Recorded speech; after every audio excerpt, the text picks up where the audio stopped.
दिल्ली के air quality index के लगातार सीवियर कैटेगरी में रहने के चलते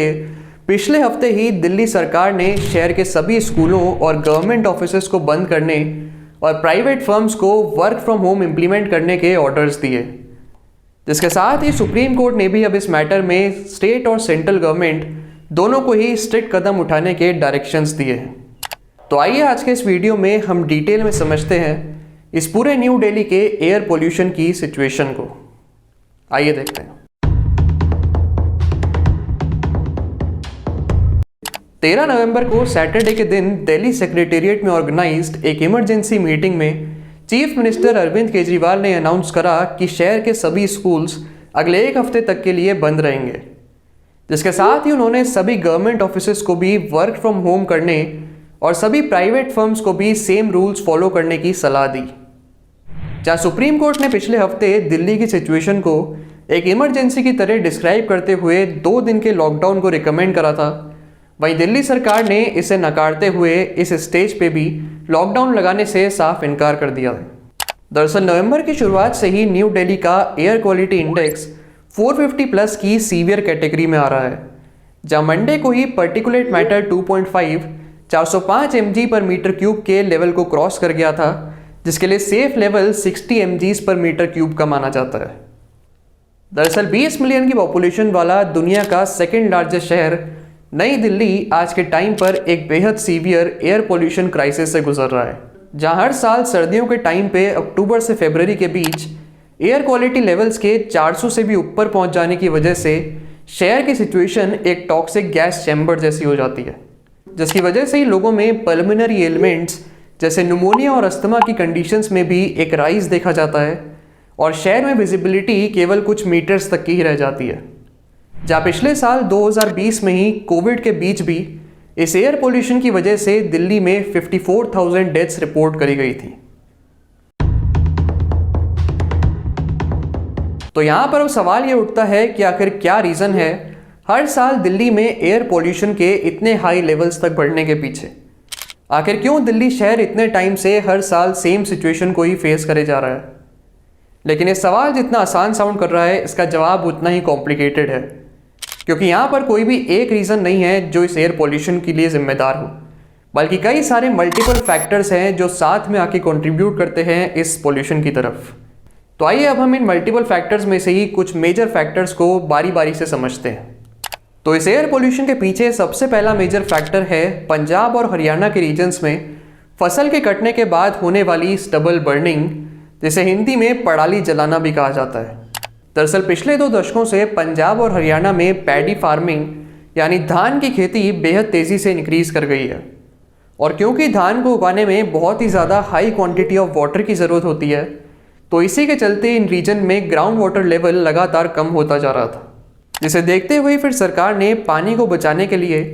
2009 में एक नए एक्ट को पास करा, जिसने मॉनसून सीजन से जस्ट पहले चावल और धान की खेती पर बैन लगा दिया, जिसकी वजह से ही फिर इस फसल के कटने का टाइम भी सितंबर और अक्टूबर तक के लिए डिले हो गया। लेकिन फिर इसका मतलब ये भी था कि किसानों के पास अगली फसल उगाने के लिए टाइम ही नहीं बचता था, जिसके चलते ही उन्होंने फिर अपनी फील्ड्स को जल्दी से साफ करने के लिए एक आसान सा रास्ता अपनाया और फसल कटने के बाद उसके नीचे बचने वाली पराली यानी स्टबल को मैन्युअली हाथों से हटाने की जगह पूरे खेत में ही आग लगा देने की प्रैक्टिस को शुरू कर दिया। और तभी से लेकर आज के टाइम तक भी हर साल इस सब की वजह से उठने वाले धुएं को सर्दियों की हवा ईस्ट में दिल्ली की तरफ उड़ा देती है, जो फिर शहर के ट्रैफिक और फैक्ट्रीज के पोल्यूशन से मिक्स होके सिटी एटमॉस्फेयर में एक टॉक्सिक स्मॉग को फॉर्म कर देता है।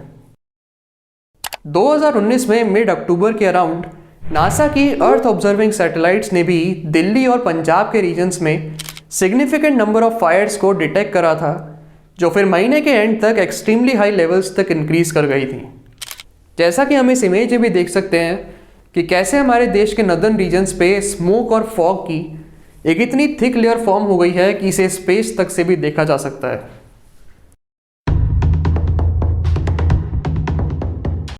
तो अब जैसा कि मैंने पहले बताया था, दिल्ली के पॉल्यूशन के पीछे सिर्फ एक स्टबल बर्निंग ही रीज़न नहीं है, बल्कि बस एक कई सारे रीजन्स के बीच वन ऑफ द रीज़न है जो कि शहर में पहले से मौजूद पॉल्यूशन की तरफ कंट्रीब्यूट कर रहा है। तो इन रीजन्स में से ही अब दूसरा बड़ा रीज़न है इंडस्ट्रियल पोल्यूटेंट्स, यानी फैक्ट्रीज और इंडस्ट्रीज से आने वाला पोल्यूशन। दरअसल आज के टाइम पर न्यू दिल्ली हमारे देश का एक इंडस्ट्रियल हब है, जहाँ पर सिर्फ दिल्ली एनसीआर रीजन में ही करीब 3000 से भी ज़्यादा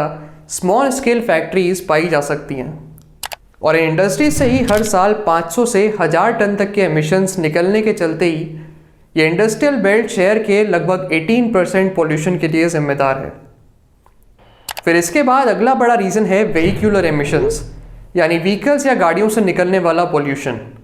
तो आज के टाइम पे दिल्ली का ट्रांसपोर्ट सेक्टर भी एक मेजर कंट्रीब्यूटर है पार्टिकुलेट मैटर 2.5 का, जहाँ शहर की गाड़ियों से निकलने वाली कार्बन मोनोऑक्साइड और नाइट्रोजन डाइऑक्साइड गैसेस मेकअप करती हैं शहर के लगभग 50% पोल्यूशन के लिए। और आज की डेट में अक्रॉस द सिटी लगभग 11 मिलियन 4 व्हीलर्स और 7 मिलियन 2 व्हीलर्स मौजूद हैं। इसके बाद फिर एक चौथा और जनरली निगलेक्ट किया जाने वाला रीज़न है कंस्ट्रक्शन डस्ट का। दरअसल दिल्ली एनसीआर के आउटस्कर्ट्स पे फरीदाबाद, झज्जर और गाजियाबाद रीजन्स में करीब 300 से भी ज़्यादा ब्रिक किल्न्स यानी ईंट भट्टियाँ सिचुएटेड हैं, जिनके बिजनेस का पीक सीज़न होता है दिसंबर से मार्च के बीच। और इनमें से निकलने वाला पार्टिकुलेट मैटर 10 भी एक और बड़ा मेजर कंट्रीब्यूटर है शहर के पोल्यूशन में, जिसके साथ ही अक्रॉस द सिटी चल रहे कंस्ट्रक्शन वर्क की वजह से उड़ने वाली डस्ट भी सिटी के ऑलमोस्ट 30% एयर पोल्यूशन के लिए जिम्मेदार है। अब इस सारे पोल्यूशन के इम्पैक्ट की बात करें तो ये तो हम सब जानते ही हैं कि एयर पोल्यूशन हमारी लंग्स के लिए, हमारी ओवरऑल हेल्थ के लिए कितना ज़्यादा खतरनाक है। लेकिन अगर सवाल ये है कि ये एक्चुअल में कितना हार्मफुल है और क्या इसका एक्चुअल इम्पैक्ट है, तो इसका जवाब ये है कि सर्दियों के टाइम पे दिल्ली शहर में रहना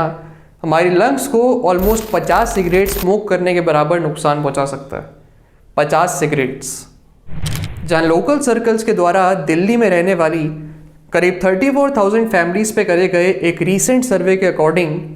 80% परिवारों में कम से कम एक सदस्य ऐसा था जो पोल्यूशन रिलेटेड एलिमेंट से सफ़र कर रहा था,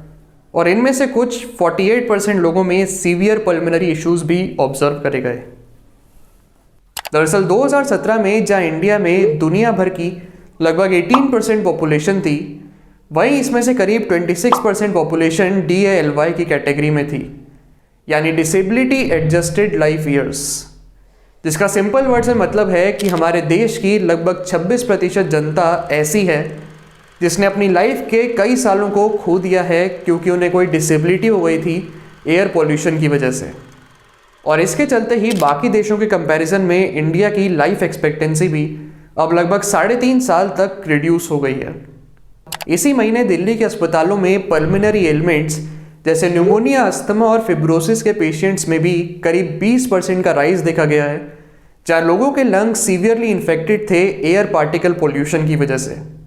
जिसके साथ ही इस रिपोर्ट के अकॉर्डिंग दिल्ली में रहने वाले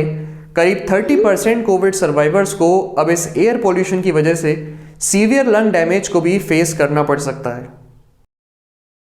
शहर में बढ़ते एयर पोल्यूशन की सिचुएशन पे ही कमेंट करते हुए एम्स के पल्मोनरी डिपार्टमेंट के हेड अनंत मोहन ने यह स्टेटमेंट दिया कि शहर में एयर क्वालिटी इंडेक्स अब एक हजार्डस लेवल तक इंक्रीज कर गया है, जिसकी वजह से ही अब आने वाले हफ्तों में हमें रेस्पिरेटरी डिजीजेस के केसेस में और भी ज़्यादा राइज देखने मिल सकता है। मेदांता ग्रुप के चेयरमैन नरेश त्रिहान ने भी सिमिलर से ही ओपिनियन शेयर करे और ये बताया कि शहर में बढ़ता एयर पोल्यूशन अब सभी लोगों को इम्पैक्ट कर रहा है, जहाँ मेजॉरिटी जनता को हेडेक्स और ब्रीदिंग डिफिकल्टीज का सामना करना पड़ रहा है, स्पेशली उन लोगों को जो पहले से ही अस्थमा और बाकी लंग डिजीजेस से सफ़र कर रहे थे। और बड़ों के साथ साथ अब बच्चे भी इन डिजीजेस से वल्नरेबल हैं, जहाँ ये बढ़ता पोल्यूशन उनके ब्रेन डेवलपमेंट पर भी एक नेगेटिव इम्पैक्ट डाल सकता है।